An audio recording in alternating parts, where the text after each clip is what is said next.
Hello, welcome to the second lecture of Sociology and Economics, and as I told you that we will be discussing about the rural-urban divide in this lecture. But before we understand the rural-urban divide or the sociological implications of rural-urban divide, we need to understand few basic concepts of sociology. So allow me to give a very basic idea of. You will find a lot of basic books on sociology. Like there is a book by McIver and Page on sociology. Also, there is a book by Harlan Bose on sociology. There are also books by Robert K. Merton and so on. You will find it on internet also a lot of material on sociology where you will find these basic concepts. So you can use the platform of internet to find and collect a lot of material. I will be also sharing with you a lot of material on that, and there will be no dearth of materials or say materials on sociology as such. But these classes or these lectures are basically meant not to give you line by line definition of all these things, rather to clear or clarify the concepts which are associated with it. So we will start with defining few basic concepts, because these concepts are very important for us, right? Because till the time we do not understand these concepts, we will also not be able to understand what is its impact not only in sociology but also in architecture, because whenever we are dealing with these things, so we will require to transform these knowledge or these informations to architecture, right? Means how we are planning to design or how we are planning to build something, what are the things which we need to take care of, is something which are inherent in these concepts. So let us start with a very basic concept called group. What is a group? Now you can see the concepts, right? There is group, association, organization, institution, community, and lastly society, and the study of this concept of society. So the study of society will be more or less like the understanding of sociology, right? So we are more concerned with this. Now, in order to come to this, let us first define all these things. We will take one by one. We will understand the concept of group. We will understand also the concept of association, organization, institution, community, society. So this is the idea of this part of the lecture. And then, because this rural-urban divide will take at least 3 to 4 classes to get a grasp of it, because there will be a lot of issues regarding the rural-urban communities, the rural-urban associations, the requirement, the migration, the problem of migration, why there is urbanization, why people, there is a concept called Californication, if you know. So people move from villages to cities, you know. So in fact, this is something which has happened in the mid of 20th century after the World War. If you see, after the Second World War, the people have left their villages or left the agrarian understanding and went for industrialization, because industrialization was coming up and there was more prosperity, the association of prosperity and I will say people was associated with industrialization. So people started moving to more developed places or rural, say urban places and so on. The notion of urbanization came. Now if you know, and you must be knowing that people are now slowly and slowly moving again back to the I will say the downtown kind of thing, right? That people are very I will say irritated by the pollution and so many other issues of big cities, and slowly if they can afford to do that, they are slowly moving to a quiet place, right? So why these things are happening, what is the sociological impact of it, and how we need to understand that and develop areas or develop the landscape for better living of human beings and individuals. But first thing first, we will understand what is a group because that is a basic entity. Like if we start like I am an individual, but then from a sociological point of view, if you see, then there is an actor. Maybe it's an individual, and then there is a person whom we will call as the significant other. Fine. So there is one person and there is, say, another person. In very basic and layman terms, if we will say, this is an actor and this is a significant other. Significant other means that he or she matters to me, right? If I am the actor, then there is another person who is the significant other.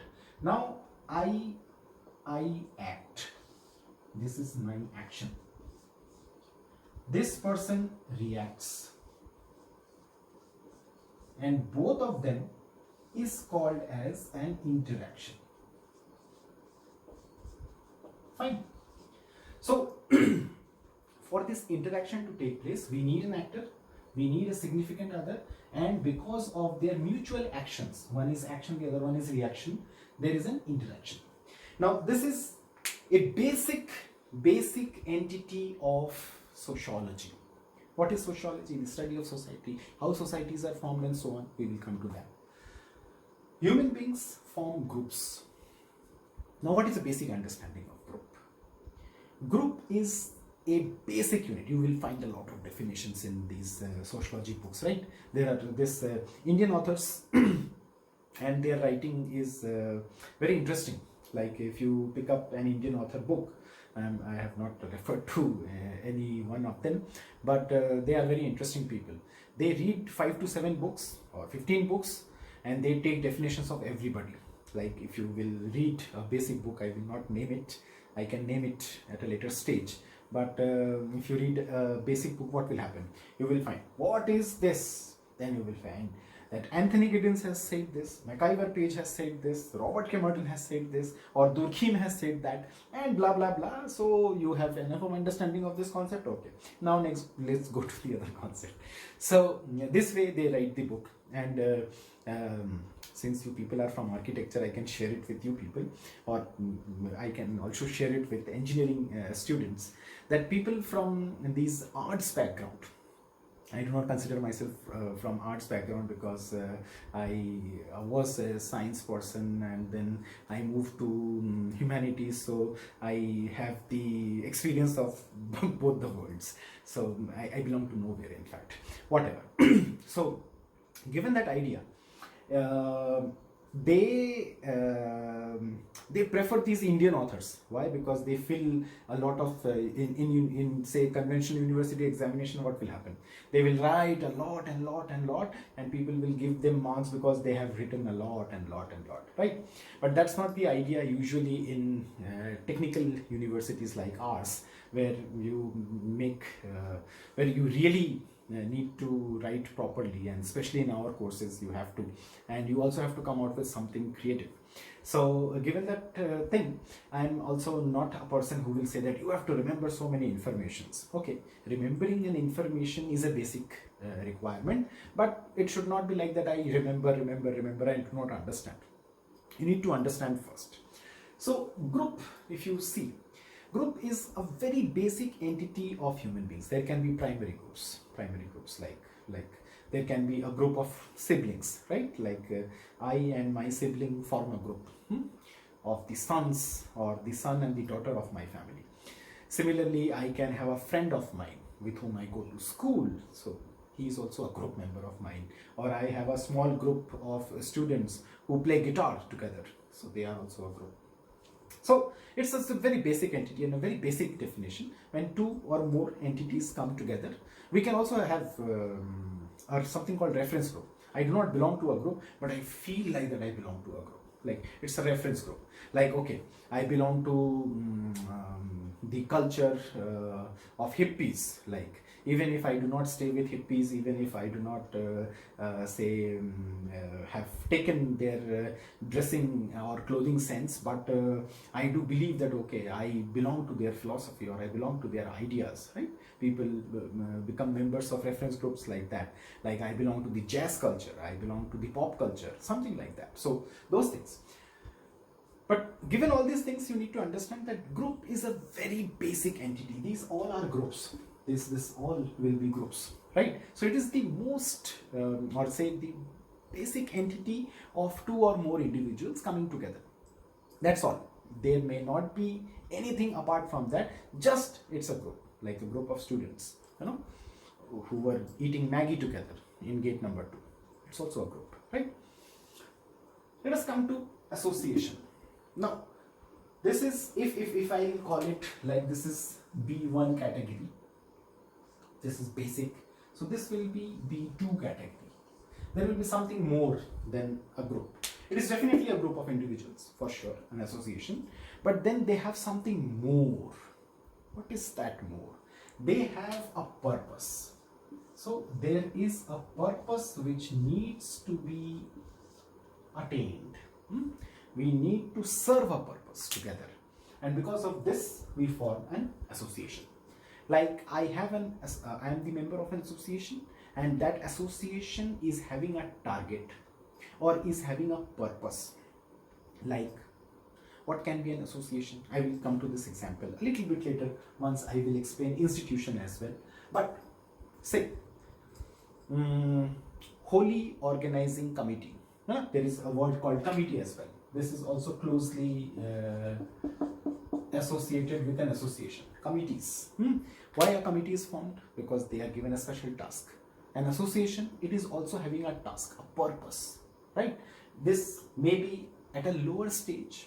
This is at a higher stage, where an association stays for a longer duration. You will find it in a lot of definitions that an association will have a life term of this, a committee is having a short life term, and so on. They have some objective to clear, and so on. Association, on the other hand, is having a very I will say a more pervasive purpose, right? It takes a little bit of time more to cover. So that will be an association. I will give you an example of this as soon as we will cover the institution. Organization. This is another explanation. Now, organization basically means that it is divided into parts. It is also an association. It is also a group, for sure. It is also a B2 category. This also is going to be a B2 category. We will come to this. B2, why I am saying this? Because this is just a group. There is nothing, no purpose, no organs, or it is divided into organs. Organization basically is precisely because it is having different parts. Like our educational institution is an organization. Our educational institution is an institution as well. I am calling it an educational institution. But it is an organization because there is students, there is staff, there is faculty members, there is supporting staff as well. There are people who are working from outside the university, like our alumni are also working for us. There are board of governors who are also working for us. There are so many other things which makes this an organization. Now this organization usually is having a structure. It is also having a purpose to serve. What is the purpose? The purpose is to educate, right? The purpose of an organization can be different. In our case, say, if we talk about an educational institution, it is having a purpose to serve, and that purpose is to educate people, right?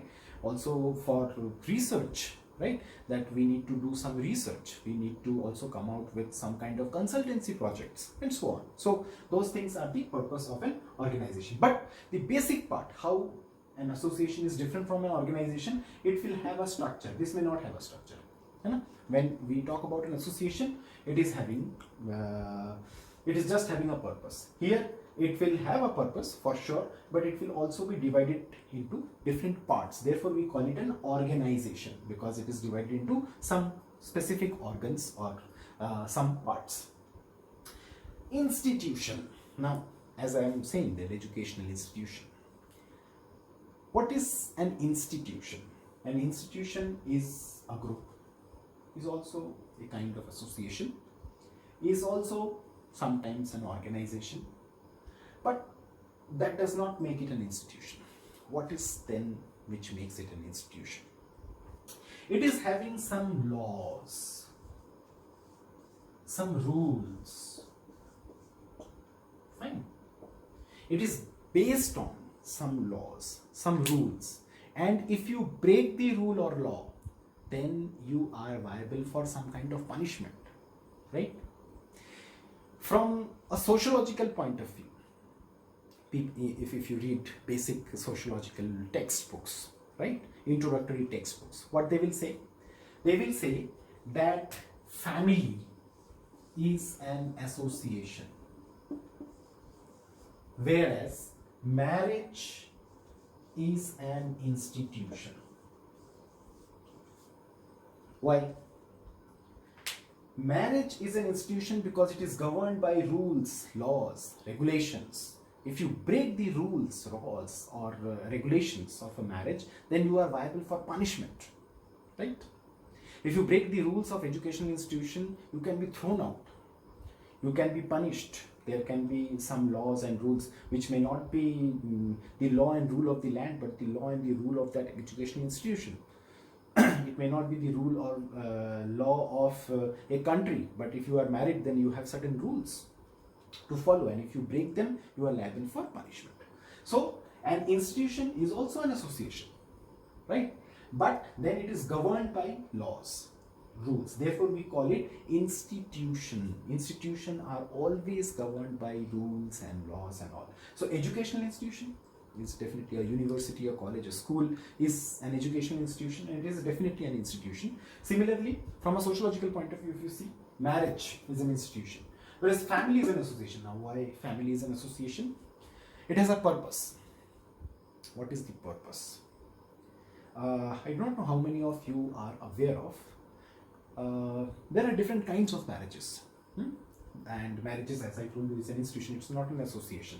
However, family is an association. Why it is an association? The purpose of family is childbearing, rearing, and making people socially acceptable in society, or say acceptable in society, socially acceptable or acceptable in society. So a family is formed so that you socialize people, right? We talked about socialization.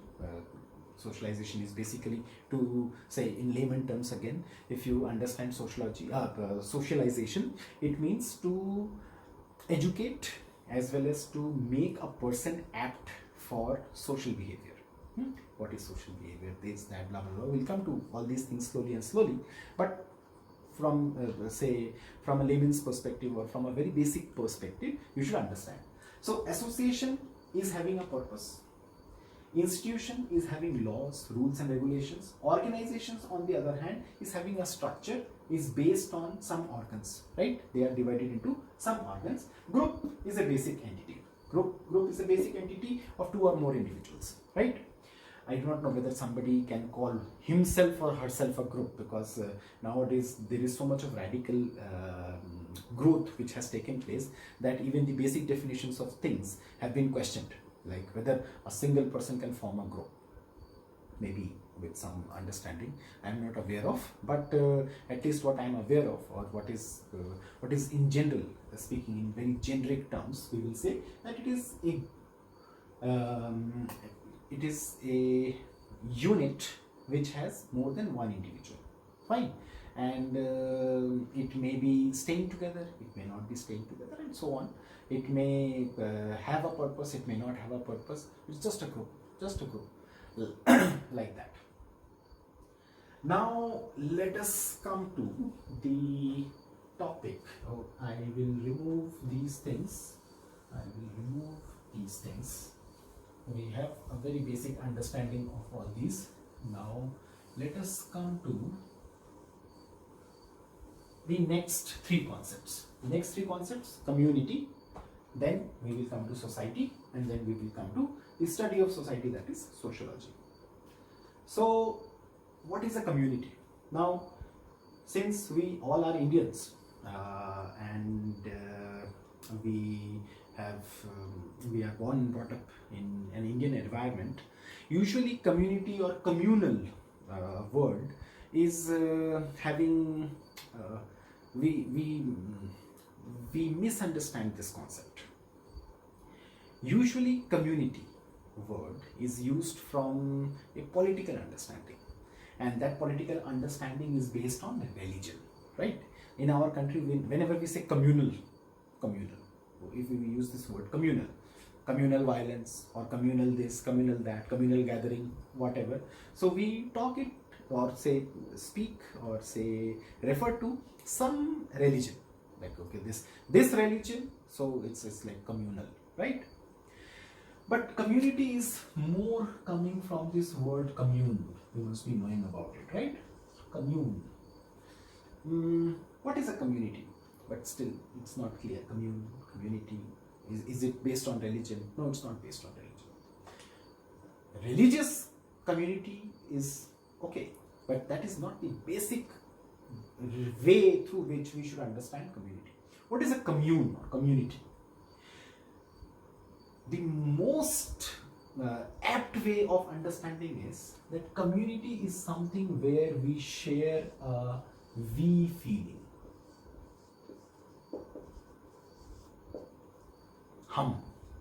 Right? So whenever we feel that we share something like we together, right? That these are us, then that understanding becomes a community. They usually have a geographical boundary. They share a lot of things in common.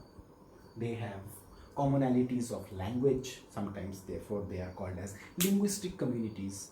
They share religion, therefore religious communities. They may be based on, in India we say that we in our country we have this casteism, so we have casteist communities as well.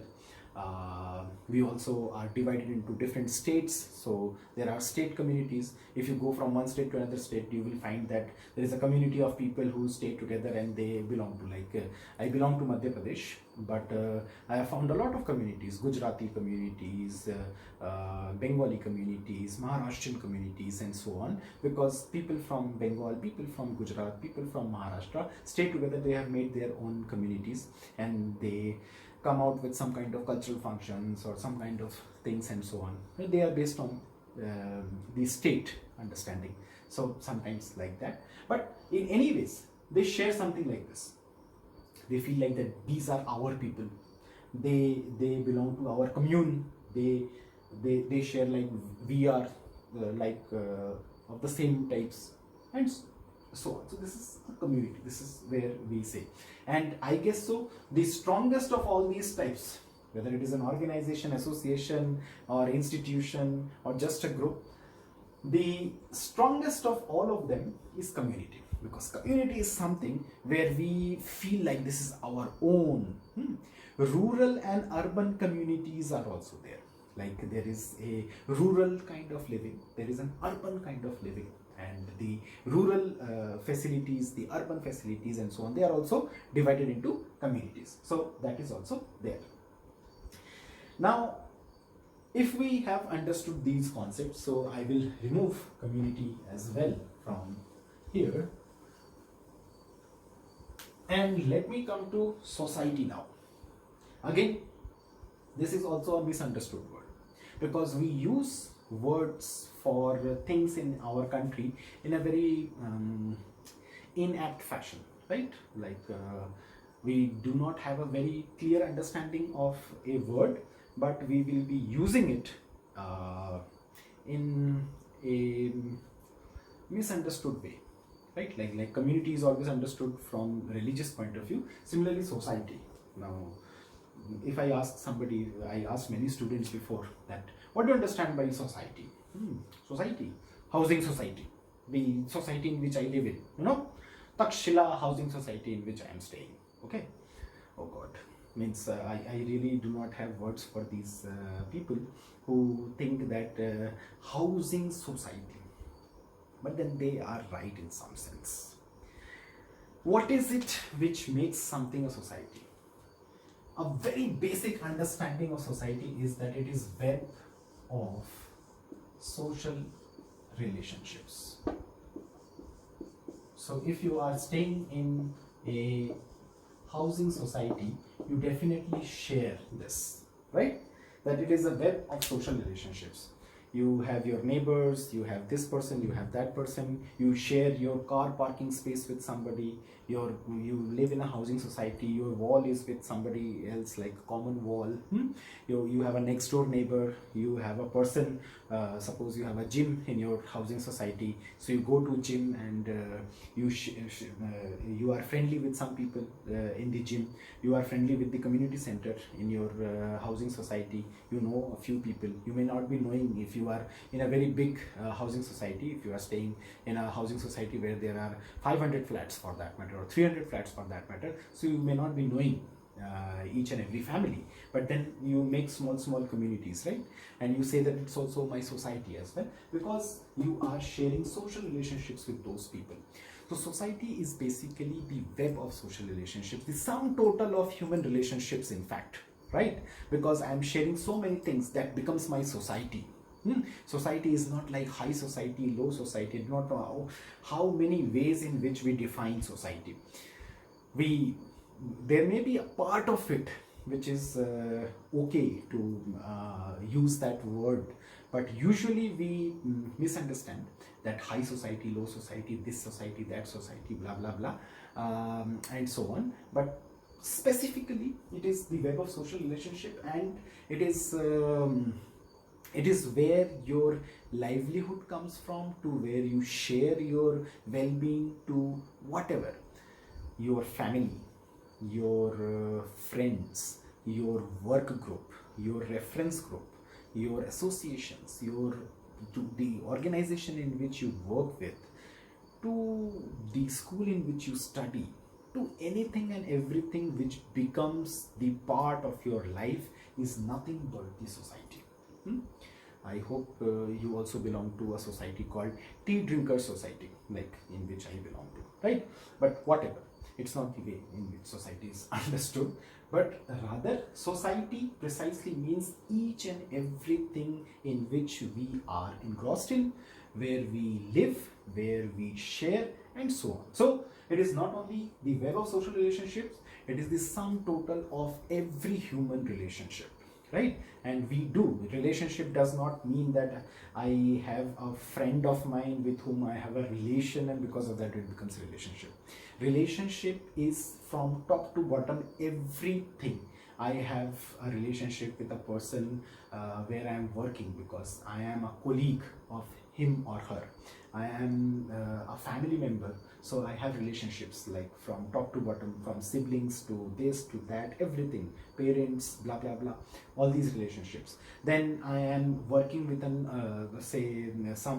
I have I am having a leisure thing where I work with something, and because of that I am a member of that community as well. Like people who are YouTubers are also are belonging to a community, right? So they are also sharing certain relationships with them, maybe good, maybe bad, but does not matter. So that sum total of every human relationship, everything with which we are associated with, and therefore it is important for us, because as I told you that you are not designing a building, you are not designing a landscape, you are not designing, say, an open field for anybody except for human beings, irrespective of the fact that even if it's your pet, or even if it is for animal conservation or for wildlife conservation or for whatever you are doing, you are also targeting the well-being of individual human beings as well. So everything becomes a part of the society. So society is that sum total, that ensemble in which we live in, right? And the study of those things comes under sociology. So it is not only religion, it is not only language, it is not only the caste, or in our country we have caste, in another countries, or in, say, when we share our relationship with different parts, so we have races, right? And we have so many other ways in which we are distinguishing each other, like we belong to this group, we belong to that group, this is our rival group, that is not our association, that is my community, that is blah blah blah, and so on. So given all these things, with whichever thing we are associated with, like I am not on TikTok, so I have, it's not a thing which is related to my society. But if suppose I watch TikTok videos, or I want that the TikTok should come back and so on, so it will also become a part of it, right?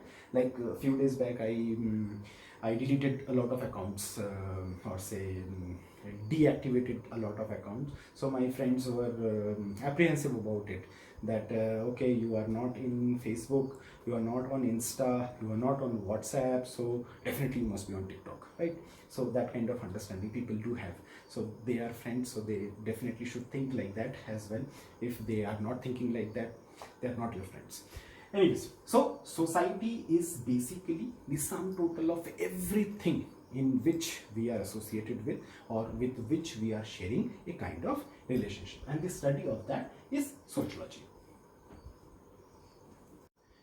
Let us understand the nature of these two things. One is rural community, the other one is urban community. Now, why we need to understand this? Because there is very there is a digital divide between these two, right? We know that our honorable Prime Minister has also said that now we are going to put more stress on the digital divide, or say we will try to reduce the digital divide and put more stress on that we should go for development of rural areas with the help of internet facilities and so on. So given that understanding, we can soon expect that there will not be much of rural-urban divide. But usually there is a rural and urban divide, or the rural community and the urban communities are different in some sense or the other. If you go to developed countries, you will find this difference less. Irrespective of the fact that these statements will be true, and we will come to each of these statements, but still because of high income, because if you go to developed countries, you will find the rural area people also have very high income, right? And they are also not lacking in fashion. Like suppose if we compare our countries, say a Southeast Asian country to say a developed country in the West, you will find that our rural people may not have a very good clothing sense or dressing sense, as we say. They will be more traditionally dressed and so on, and they will belong to the lower economic strata of the society. But that is this trend is not found in developed countries, because there you will find that there is no impact of the rural-urban divide on the type of on say dressing, because people do wear the same kind of clothes. They are equally say fashion savvy, right? So those things are there. But in our countries, it's not the case. But these certain things are something which you will find across in most of the countries of our world. First, there is low population density. Vis-a-vis, if you compare it with urban communities, you will find high population density. Like the density of population in a developed city is in our country is around 11 to 12,000 people per square kilometer, right? And on the national average, it is somewhere around 300-400 people, right? And in say cities, in rural areas, if you will go, you will find that 30 people, 20 people sometimes stay in per square kilometer. So that happens. So there is this low population density is one thing. So you understand that here you will find more space. So your designing needs to be not confined with this understanding that okay, I have little space and I have to work out with so many things. Here you will find very less space. So you have to, your designing, your buildings should have more in less space, right? Underdeveloped land. There is this underdevelopment. Not only of land, of all the resources you will find. Not everything will have a bank, not everything will be cemented, not everything will be structured and so on. And there is a lot of landscaping which is required.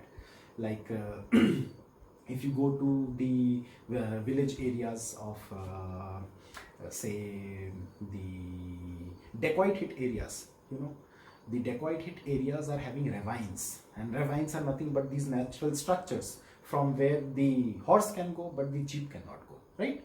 So those things, because these are underdeveloped land, or these are, you know, they are still to be structured. So because of that, those underdevelopment, we call it underdevelopment, and there are so many other issues which are related to it. So you need, suppose if you are taking a project in rural area, so you need to understand that you will not find a plain land. You need to develop the land before you develop a building over it, right? So there will be a lot of effort to put over there. So that understanding also should be there. Then definitely the rural communities are going to be agrarian communities as well. They are more dependent on agriculture. The industrialization, lack of industrialization is something which you will find in villages, and it is true across world and different countries. There is one thing more interesting, or something which I will like to bring your attention to. That is, in villages you will find strong interpersonal relationships. Now, why I'm saying that they have strong interpersonal relationships? Because most of the people are known to each other. Like if in 3 or 4 villages, which is spread across, say, in 5 to 7 kilometers, people know each other. People know who is the member of which family and blah blah blah. Given that understanding, your buildings, your designing has to be a little bit different from people where, like, I stay in my flat and I do not know my next door neighbor. That means I do not try not to know my next door neighbor, but maybe I do not know my next door neighbor. In fact, to tell you the truth, there is no next door neighbor, because my house, the next flat is empty, so I do not know it. But there are happenings, or there are people who do not know their next door neighbors, right? So in an urban community, people do not know their next door neighbors, and because of that, you need to provide them the kind of privacy which they want from each other, right? Whereas in village communities or in rural communities, because of strong interpersonal relationships, you may think, like, if one door and the other door is opening in front of each other, this is one kind of relationship. And if the one door and the other door do not open in front of each other, then there is another kind of relationship. You must be aware of this. What is a flat culture? How the door of one flat and the other flat should open in front of each other or should not open in front of each other? What kind of privacy you want to provide them? How is the interpersonal relationships between people? What are the kind of people who are expected to take this flat system, right? Or to occupy the flats in this. So you need to think more about these things, because whether you will like to have stronger interpersonal relationships with people or you will not like to have. If you will like to have, you will design buildings in such a fashion that people will see each other more. If you do not want them to have interpersonal relationships, like say in a hotel or in any resort, so you will provide them the kind of privacy they want, right? So all these things you need to take care of. We also know that the rural communities will have poor health and education facilities, and that is one sector where a lot of effort needs to be there, because what we are doing buildings, we are creating, constructing a lot of things for the urbanization, but we are not stressing all these things for the rural areas, right? So suppose if we, like this Narayana hospital, which is situated in a rural area, our university, which is also situated in a rural area, has done so much of good to the people nearby. They have world-class facilities at their doorstep. So given that understanding, there is a need to develop the landscape also in a way that the poor health and education facilities should move from the rural communities or the rural areas, and more stress should be there that we should open good hospitals, good schools, and good other things where the rural community is lacking in these places, because people can come, people can travel, you people have also come to a village to study, right? So it's not like it's no more a village then, it is a developed village, right? So if you sometime travel to Switzerland, you will have one feeling very clear. When I traveled to Switzerland for the first time, I felt like that it is a damn developed village. Why I'm calling it a village? Because it is having the natural environment, it is having the orchards, it is having the gardens, it is having the water resources, the mountains, the beauty, the fresh air, and tremendously developed. When I came and started working in this university, I found the same vibes from this place, that okay, the Ferrari is missing, a big building is missing, or else everything is there. So if we develop this place, believe me, I'm not exaggerating, but if we develop this place, if we keep it clean, then believe me, you go to Geneva, you go to Montreux, you go to a place in Switzerland, and you go to Vevey. If you know Vevey, Vevey is a place where Nescafe's headquarters are, right? Nescafe is a Swiss company, if you know. So Nestle. So you go over there and you will find the same kind of vibes here.